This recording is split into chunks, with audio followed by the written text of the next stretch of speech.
Allah gör nə qədər mehribandır, deyir, əlini biri qaldırsa məndən istəməyə həya eləyirəm, utanıram əli boş qaytarmağa, utanıram. Axı mənim bəndəm öz hörmətini saxlayıb, bu əlini heç kəsin qabağında gedib açmayıb. Necə ola bilər ki, heç kəsin qabağında əl açmayan bəndəm, mənim qabağımda əl açsın, mən ona əli boş qaytarım. Duanın ədəblərindən biri də budur ki, hər şeydən və hər kəsdən ümidini kəsib Allaha yönələsən. Heç nəyə arxalanmayasan Allahdan başqa.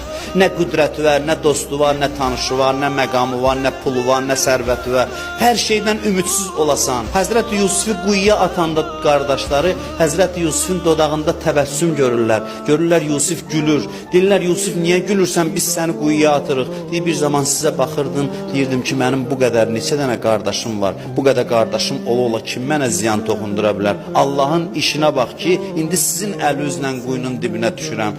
Allahdan başqa heç kəsə insan gərək söykənməsin, arxalanmasın.